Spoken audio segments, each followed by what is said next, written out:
diversity, equity, and inclusion. And this week we're going to be talking about inclusion and class, which is so often overlooked when we think about the diversity spectrum. Really fired up to be joined by Jennifer Briggs.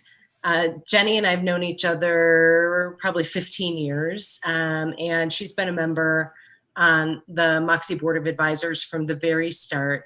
I've admired her work since before I even knew her. And Jenny, I will not do justice to your introduction, so I'd love for you to tell everybody tuned in your background and what you're up to in the world. Gosh, okay, so let's just start, I guess, with work background, which is what we most commonly start with, right? So I primarily serve as an independent outside director for corporations, and specifically for employee-owned corporations, because I believe so much in equity that it includes capital equity and economic equity. So, not just a very wealthy owners get the proceeds of a business, but also the workers. So I believe heavily in worker ownership, and I work primarily in governance and ESG. Do a little consulting on the side, but it's always around worker voice. But personally, which is kind of where this is gonna roll into, is that class background. So I actually came from a typical kind of small town middle class family. I got pregnant very young, and my middle class family kicked me out. And so I became poor like that. So I have these memories of being a child and going with my mother to a department store. There was Jocelyn's, and people would wait on her. They would wait on her because she walked in and, she looked like she had money. And so I was used to customer service. I had observed that. And then all of a sudden you're poor and people won't wait on you anymore. You have to go, food stamps. I was a foster child for a while. My best friend in high school, her parents became my foster parents. I was emancipated when I was 16, and I was treated differently by my teachers. I had struggles of trying to be a parent, get a college education, but then I also had people that believed in me. That really supported and helped me. One of the scholarships behind me, I got a scholarship from the National Basketball Association to go to college. So that was super cool. But it is, just that perception of, what do you do? And so in my first major corporate job, I told very few people that I had children because it was clear by looking at me. So right now I have 3 grandchildren. I don't know if I look like a grandma. I don't think I don't, but I was a grandmother when I was 35. And, so I wouldn't tell people because people could do the math. And teen mothers aren't looked at to be good corporate decision makers. So how can I possibly climb the corporate ladder if people are going to make this judgment about me because of some decisions I made as a child? Forget all the scholarships I got. Forget that I was a scholar for my school. Forget, that I've done a lot of good work and study and research. It was going to come down to, I was poor, and, the judgment that comes from that is quite strong sometimes. And it's a bit, to your point, there's so many intersections of how this affects people. My kids are also Hispanic, and so then you start adding cultural and,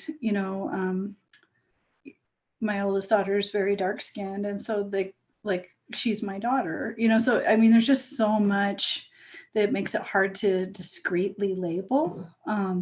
But all the conversations around it are important.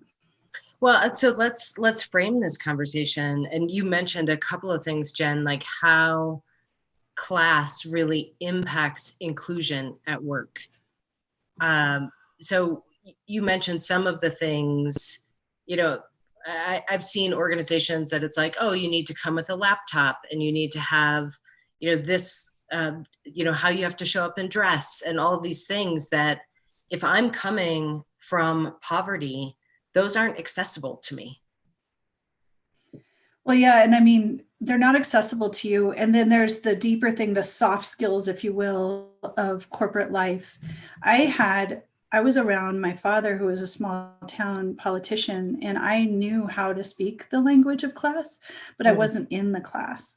And mm, so this is where I think soft skills can go really wrong in corporations. I could, we talk a lot about code switching, which is a big deal, because on one hand, if you haven't had that exposure through your parents as a child, the networking gets even harder. So to network yourself through class mobility requires a certain language, and that's very unfortunate. Because if somebody can't say the right things, or they can't use the right phrasing or the right jargon, it's going to hold you back. And there's so much to peel apart in just linguistic capabilities of people. And so a lot of times if you don't not only have the right equipment, the right clothes, the right posture, if you haven't been trained how to lean into a handshake, but a lot of times these are based meals. on your youth. Yeah, and like there was I hadn't thought about it, and there was a scene, if you haven't read Hillbilly Elegy, I where haven't. he writes about applications for law school, and a part of that were going to these dinners. And he sat down, and right, it's like all the plates, all the forks, all the glasses, all of the that, which one do I use? Mm-hmm. And I think that so the linguistics is really interesting as a piece of that. So it shows up in so many ways. I love, like, how do I navigate that if I haven't had the exposure and the skills? So then let's talk about, as a leader, boy, how do we interrupt that bias that those things are actually important? And how do we understand those barriers that can't be seen if it's not something that you've experienced, right? If you have the Yeah. privilege, how can we dismantle that? Well, I just think That's just about, a small I question. know it's such a challenging question though, because I want to break it down, right?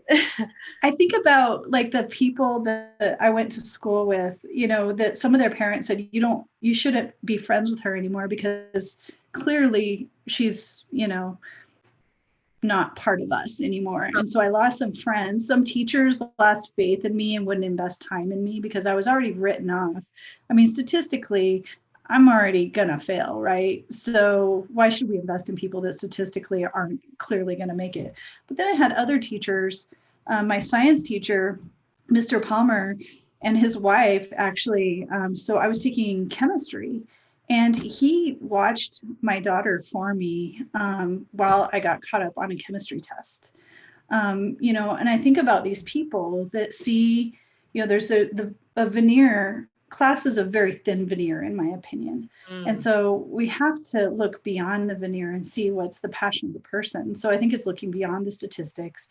Yes, we know teen moms are most likely going to fail and their children are also going to be in poverty. Then you add racial issues on top of that, and those statistics only get worse. So we can't live our life by statistics, though. We have to see beyond it. And those people who made that choice for whatever reason in me were the reason I was able to go to college, the reason I was able to be a student scholar. But there was stuff I had to hide. And you've talked about this on your here before. If you're a mom, sometimes you don't tell people that you're a mom because you won't be considered for the promotion.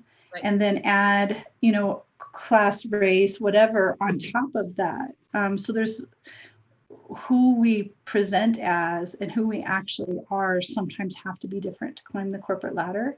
And I think people really need to just stop the statistics, because the statistics are built on a system that's wrong. So, I don't know. I wonder, at least in my life, and probably I think you do the same, we look beyond what the statistics say about a person and try to get to know them, listen to them, understand them, and not put this very thin veneer of expectation of can they speak clearly? Can they use big words? It's.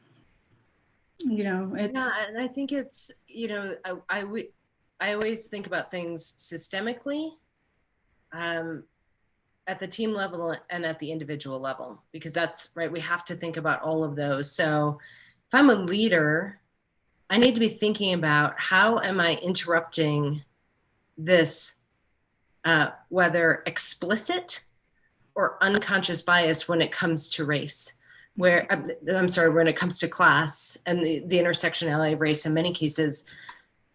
What am I doing in recruiting? Where are we recruiting? What are we actually looking for? Does somebody need to know, for whatever role they might be in, some of these social norms that you were talking about? Or is that something that's an easy mentorship?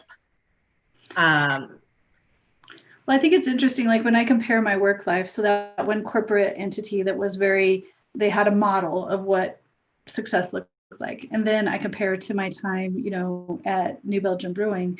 And I remember somebody making a comment, because I would show up in flip-flops and torn jeans. I'm a grunge era person. And so I would show up like that as an executive professional at work, and it was fine there. So style, does it really matter? Do you really need the khaki pants and white iron shirt, just as a metaphor?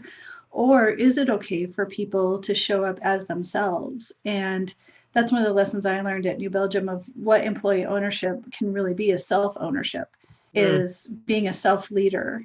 And clothing, does it really matter? I don't think it does, but it's one of the symbols, like a very explicit symbol of class in a lot of ways. And we've seen it play out tragically, the hoodie. That's horrible. But, I think companies can be more welcoming of, like, dress codes, for example, should really be strongly considered. And even just so you have formal dress code policies, but then you have peer pressure that comes from inside the company. And I think we have to take a serious look at that peer pressure. And is it okay for an executive to show up with a Nirvana shirt, blazer, and torn jeans? I think so. And I love that you threw Nirvana in there. Slide in for the band. But I think it's right. So there are some things around appearance that I think to think through, and do your policies really do they match what matters? Yeah. Or are we just, because it's always been this way.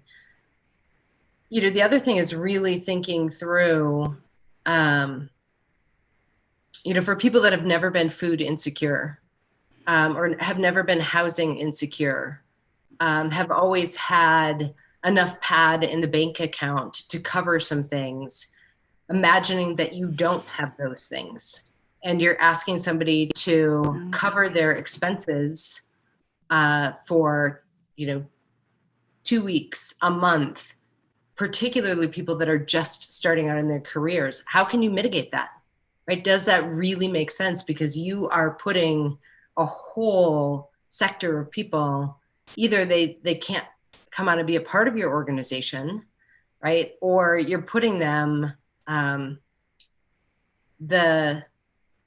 let's just talk about stress, Jenny, and the stress of poverty.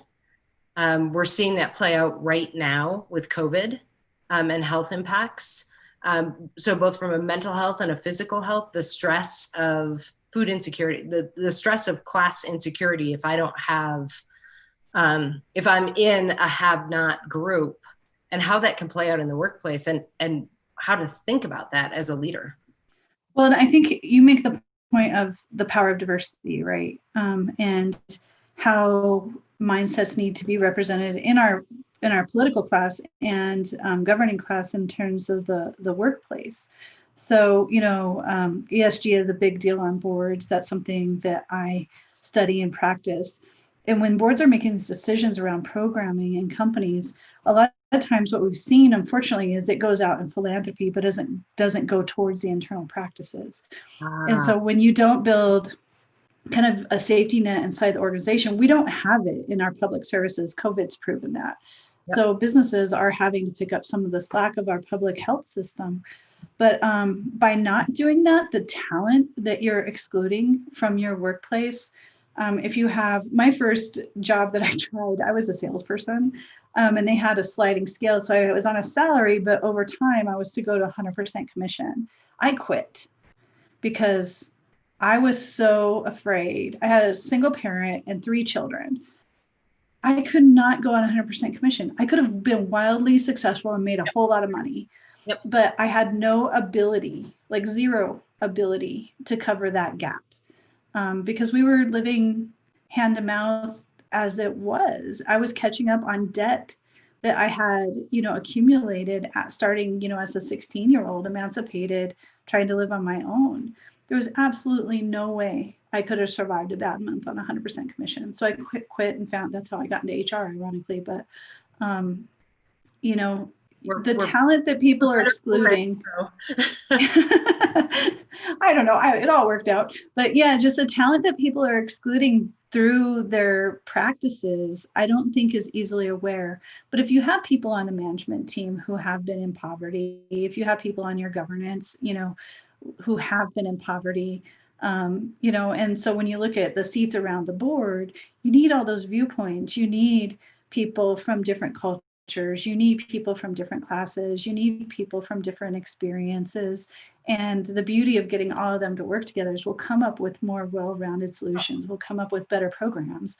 Absolutely. And so, but when that voice isn't gone, executives, all of a sudden you cut wages by 25% to keep up with your profit line. If that's putting people down to minimum wage, or safety, for example, not understanding what it's like when you have to have 3 jobs and you're hopping back and forth with safety issues during COVID. Mm-hmm. I mean, trying to get your children to school. I mean, if you just, drew a mind map of this, just the forces coming down on people are so hard. And then add on top of that, your children they don't have computers, and your school has moved to half online, courses. And it's absolutely, COVID is magnifying all the problems that were already there at such an intense level. Yeah. Okay. So you said something that I want to dig in on, that organizations will take their money and put them out into the community. 100% go team. Don't stop that. That we're not investing in those same safety nets internally. Yeah. And it's interesting to me, Jenny, because the first company that I worked for out of college was one of the first ESOP companies around manufacturing based. And it was groundbreaking in terms of there was on-site childcare. We have medical clinics on site. There were stipends, like if you had emergency, right, that there was a fund that you could draw against. So those safety nets were in place. And that organization, there was only one of the VPs that had gone to college. It was all of these folks that had come from a variety of backgrounds, but that organization didn't let class, didn't let somebody's economic status stop them both from entering the organization and thriving there, right? Because they did those internal safety nets. They had those programs that it was like, you know what? Doesn't matter where somebody is on that spectrum. We don't want people to have to worry about that, so that they can come and bring their best self to work. Yeah. So let's talk, it's probably one of the things that we should have started with. Let's talk about class and shame. Because I think that there should be, like you talked about, for a long time, you didn't let people know, right? Because of the bias that would be held against you. We're starting to see this with mental health, where leaders are much more willing, and I say much more, we still have so far to go, but there's more willing to talk about mental health issues, right? I would love for us as a practice, as leaders, to talk about class, right? And get rid of the shame around it. There shouldn't be shame around economic status coming in. And if we can talk about it, that's when we can start to dismantle some of these systems and practices that get in the way. Well, and it's complicated because it brings into the idea this perception of meritocracy. And in some aspects, meritocracy is real, being able to go to school, get straight A's, do this, be a great performer at work. Like there's that's real. But then there's a systemic meritocracy, which is basically doesn't exist. And so we, these CEOs or founders, we put them on pedestals because the bootstrap, metaphor, which has rightfully been just crushed now. But, we put them on these pedestals and then we go buy from them. And so if somebody has been poor and has not been able to be successful, we put that at their fault. Right. Right. And right. So like how it's your fault if you're here, but somehow, oh my gosh, look at this amazing thing that you did if you're here. Yeah. It's no sense. Yeah. And I mean, we know that a lot of the CEOs and founders that we really admire, if we're honest about it, they didn't do it on their own either. They, had a really good idea. They built teams around them and they built successful companies and they had a product that the consumer wanted, but they didn't do it on their own, And so I think we need to look more at the system and the people that lifted them up too. And, there's all these hidden forces behind successful people that need to become unhidden. People don't become successful on their own. No. And people don't become unsuccessful on their own either. And yeah, we talk about headwinds and tailwinds, right? When we're talking about bias and when we're talking about systems, there are some people that have tailwinds, gently pushing them along, right? So the systems are designed for them to win, then, right? And those systems compound. And so it looks like this success, and there were all these wonderful tailwinds. And then we have people with headwinds, and when we're talking about class, right? That's a headwind that I'm fighting the entire time. Everything we do is about how do we flip that and create tailwinds there as well. Yeah. So if there were three things, Jen, that you would suggest so let's start at the company level. Let's talk at the systems level. What are three things that a company could do when it comes to class and inclusion? I think, right on the spot, girl. Yeah. I think, because I work primarily at the governance level, I see a lot starting there. If, you go into your board meeting, even if you're a private company, or if, let's say you're not a private company, you don't have a board, those decisions are all being made by a small group. And so we have to get both diversity around that table and ESG working in these companies. And we have to take a serious look at that. And then a lot of things, because that will control the purse and what that purse looks like. And so then it empowers other people in the organization to do the things like programming and to really think through, what is this company going to be successful? Our label of success corporate-wise has been who's most profitable. I personally always look at revenue first. Like if you're not selling stuff, that's the bigger deal to me.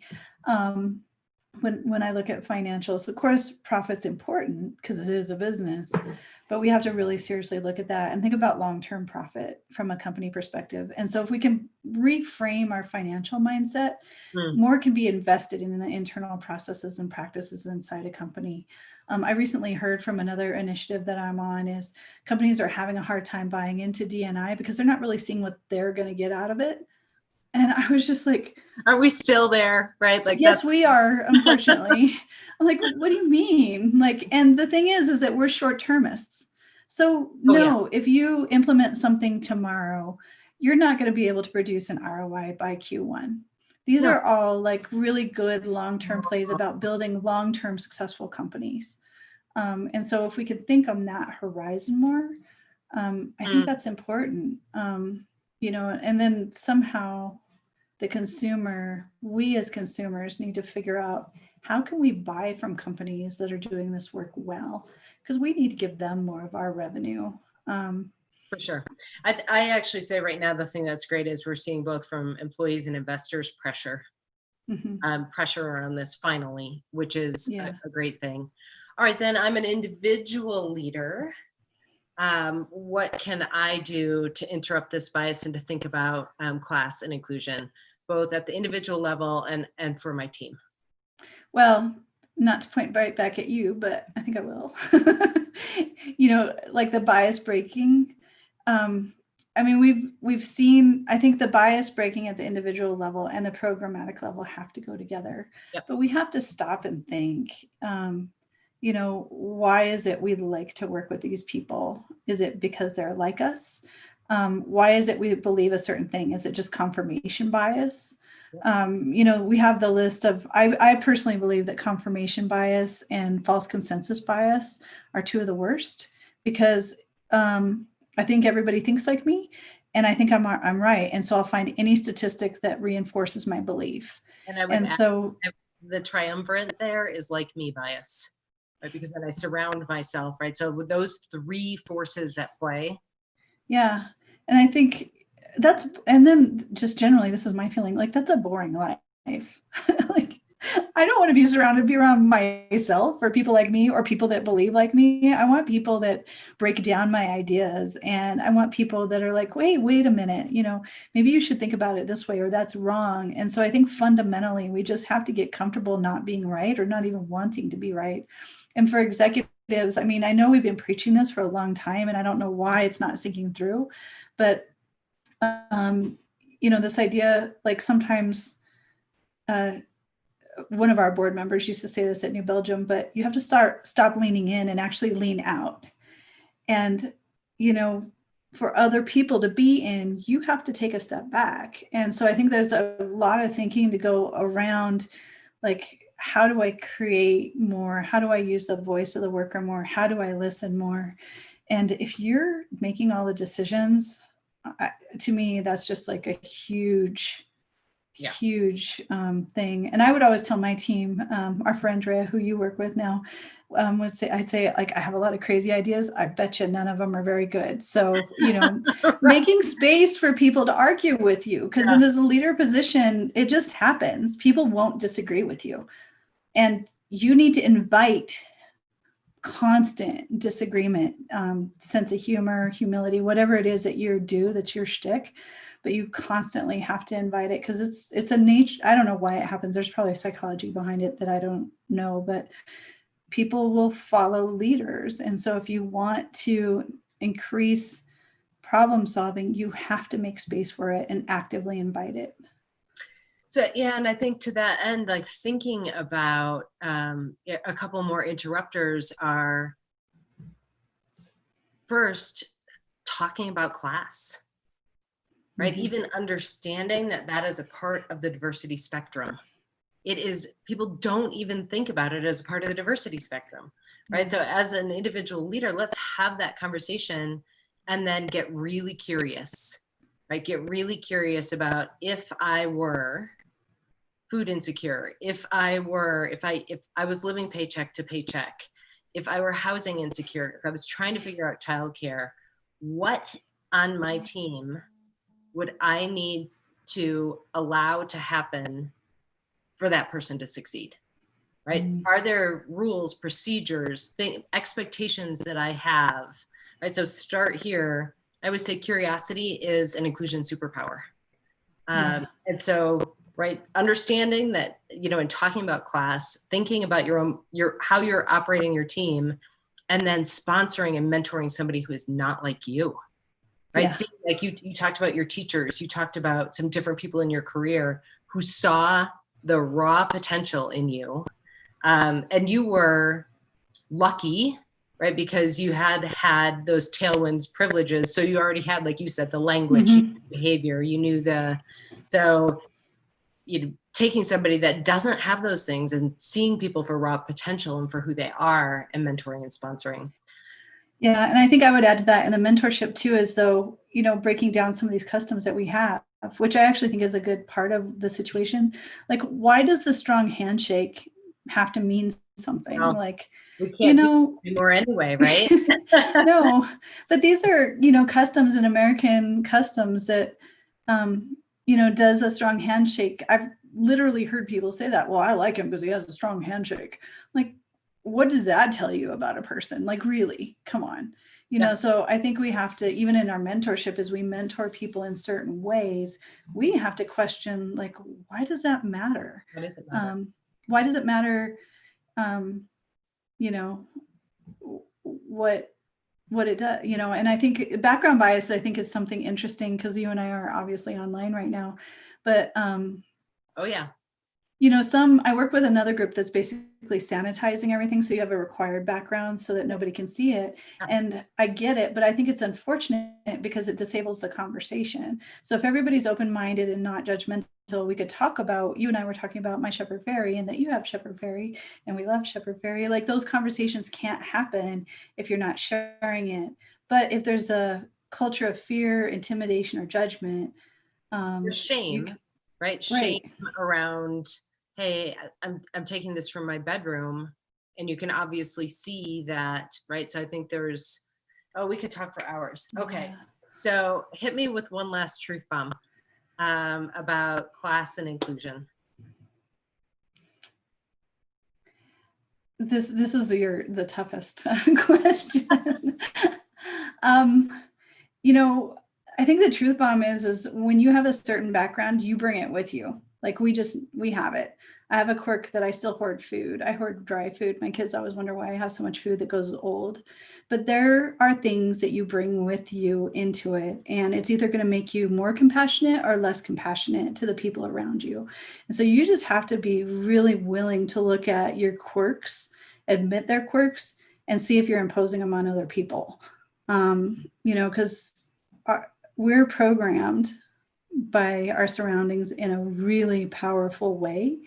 And you just have to constantly be breaking it. And so the truth is we're all faulty. And until we can admit that, like, you know, Works, constant works in progress. mm-hmm. So, Yeah. oh my gosh, thank you so much. This was amazing. Thank you. Thank you. I miss our in-person meetings, but thank you for the work that you're doing. Super excited about everything and the tools, like amazing. So thanks for what you do because we've needed it for a long time and we still need it. And there's a big mountain to climb. Yeah, and all of us together, right? So thanks everybody for tuning in. We will see you next week on Everyday Inclusion and Belonging. Cheers all.